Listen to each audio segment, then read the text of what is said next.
আসসালামু আলাইকুম। আমি তৌফিকুল। আমাদের গল্প ইউটিউব চ্যানেল থেকে আপনাদের সবাইকে স্বাগত। আপনারা অনেকেই জানেন, আমি গত জুলাই মাসে রোমানিয়ান ভিসা পেয়েছি। কিন্তু রোমানিয়ান ভিসা পাওয়ার পর আমাকে দীর্ঘদিন দিল্লিতে থাকতে হয়েছে।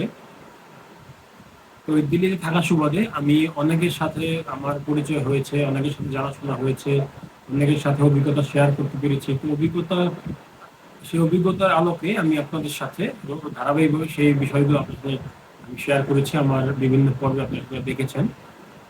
আমি আজকে দুটি সুখবর নিয়ে এসেছি রোমানিয়ান সম্বন্ধে।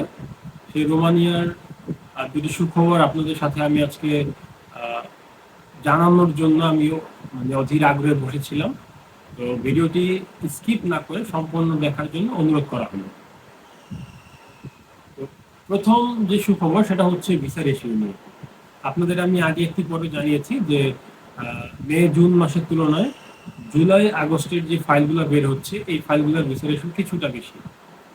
কিন্তু সেটা কিছুটা বেশি বললে ভুল হবে। আপনারা যদি দেখেন, আমার আগের পর্বে আমি বলেছিলাম যে সেপ্টেম্বরের প্রথম সপ্তাহে ভিসা রেশিও 15 থেকে 20% বেড়ে 20 থেকে 25% হয়েছে, বা 10-15% থেকে বেড়ে 15 থেকে 20% হয়েছে। কিন্তু সপ্তাহ না ঘুরতে ঘুরতে মানে দ্বিতীয় সপ্তাহে এসে দেখা গেল ক্রমাগতভাবে ভিসা রেশিও বাড়তেছে। সেটা এখন বেড়ে প্রায় 35% পর্যন্ত গিয়ে উন্নীত হয়েছে, যেটা আমাদের জন্য একটি একটি বিশাল সুসংবাদ। যেই রোমানিয়ান এম্বাসি আমাদের একটা সময় 10% থেকে 15% ভিসা দিয়েছে 2 মাস 1.5 মাসের ব্যবধানে, তারা আমাদের 30 to 35%, ইভেন 40% পর্যন্ত ভিসা দিচ্ছে। আপনি বলতে পারেন, তৌফিক ভাই আপনি এটা কিভাবে বললেন? ভাই, আগে যখন আমরা মসজিদে যেতাম, তো সেই লোকগুলা মানে দেখতাম যে তারা দল বেঁধে 20 জন গিয়েছে, মানে কারোই ভিসা হয়নি। আবার কেউ 25 জন গিয়েছে, 16 জন গিয়েছে, তাদের 1 জন 2 জন ভিসা হয়েছে। মানে অল অ্যারাউন্ড দেখা যায় যে আমি 100 জনের সাথে আমি মসজিদে আমার 1 সপ্তাহের মধ্যে দেখা হয়েছে, তাদের মধ্যে ভিসা হয়েছে ধরেন আপনার 10 জন 12 জন। তো ওই একটা অ্যাভারেজ করতে গেলে আপনি একটা ভিসা রেশিও পেয়ে যাবেন। আবার আমি যখন চলে আসলাম, আমি এখন ভিসা রেশিও কেমনে জানলাম? ভাই, অনেকের সাথে আমার এই পেজে, আমার এই একই নামে আমার একটা পেজ আছে, সেই পেজের সাথে অনেকের অ্যাড আছে। আমার এই আমার এই ইউটিউবে অনেকের সাথে আমার কমেন্টে কথা হচ্ছে, আমার হোয়াটসঅ্যাপ নাম্বার অনেকে রেখে দিয়েছে ওই দেশের।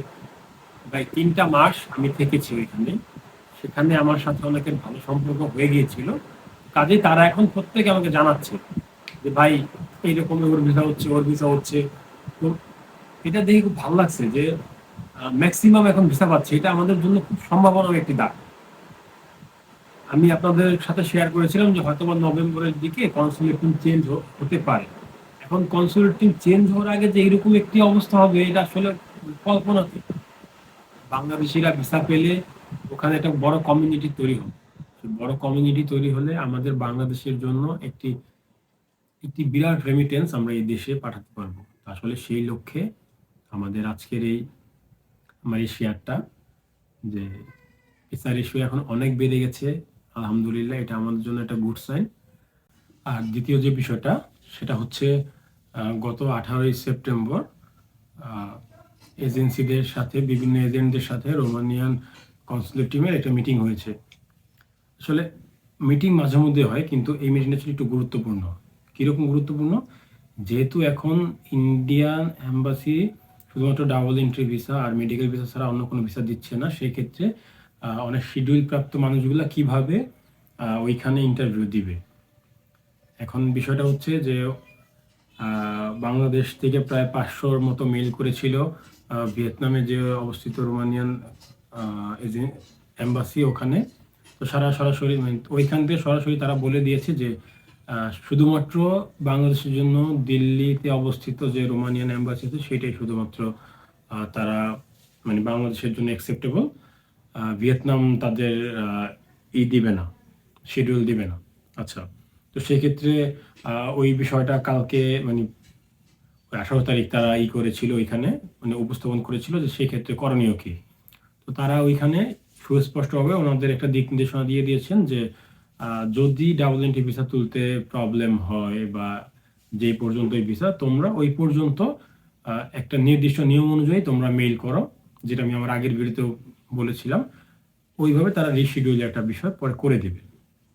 আর তারাও জানিয়ে দিয়েছে যে বাংলাদেশের জন্য যেই কয়দিন বাংলাদেশে কনসুলেট টিম না আসে, সেই কয়দিন শুধুমাত্র বাংলাদেশের জন্য ওই দিল্লিতে অবস্থিত যে এম্বাসি আছে, ওই এম্বাসি বাংলাদেশিদের জন্য প্রযোজ্য। এটা মানে ভিয়েতনামের এম্বাসি আর দিল্লিতে অবস্থিত যে ইন্ডিয়ান যে এম্বাসি রোমানিয়ান, ওনারা স্পষ্টভাবে বলে দিয়েছেন। এখন কথা হচ্ছে যে ভাই, প্রথমটা সুখবর পেলাম, পরে সুখবর কি এটা নাকি? না, সুখবর এটা না। ওই মিটিংয়ে আরেকটা বিষয় নিয়ে কথা হয়েছে, সেটা হচ্ছে এই ভিসা জটিলতার জন্য বাংলাদেশের মানুষের অনেক মানে শিডিউল নষ্ট হয়েছে। এখন এদের জন্য করণীয় কি? যেহেতু পারমিট এসেছে, এটা তো রোমানিয়ান কোম্পানির পারমিট, এটা তো রোমানিয়ান লয়ারদেরই পারমিট। তো এই পারমিটের জন্য কি করতে হবে? পারমিটের জন্য ওনারা কি করবেন সেই বিষয়টা দিক নির্দেশনা দিয়ে দিয়েছেন। তারা বলেছেন অচিরেই, আগামী কিছুদিনের মধ্যেই তারা নাকি রিশিডিউলের জন্য তাদের মানে সার্ভার ওপেন করবেন। তখন নাকি আবারও মেইলের মাধ্যমে তাদের জানাতে হবে, জানানোর পরে তারা রিশিডিউল দিবেন। তো যারা রিশিডিউলের জন্য অপেক্ষা করছেন তারা প্রস্তুতি নিন, প্রয়োজন বোধে এখনই তারা যেহেতু তাদের পারমিট আছে, তারা ওই শিডিউল অনুযায়ী, কারণ শিডিউল ছাড়া আপনার ডাবল এন্ট্রি ভিসা দিচ্ছে না। তো ডাবল এন্ট্রি ভিসার যে আপনার মানে প্রসেস, সেটা আপনি এগিয়ে রাখুন, যেন ওই আপনার শিডিউল পড়া মাত্রই আপনি অ্যাপ্লাই করতে পারেন। অথবা এটা হচ্ছে মানে ইন্ডিয়ান এম্বাসিতে কাজ করে, কিন্তু ওই যে মানে ভাই চাইলে কাজ করাইতে পারবেন এমন কিছু না। আমার পরিচিত একজন আছেন, ওনার সাথে কথা হলো, উনি জানালো যে খুব শীঘ্রই হয়তোবা আগামী মাসখানেকের মধ্যে মাল্টিপল না, সব ধরনের ভিসা উন্মুক্ত করে দেবে ইন্ডিয়ান এম্বাসি।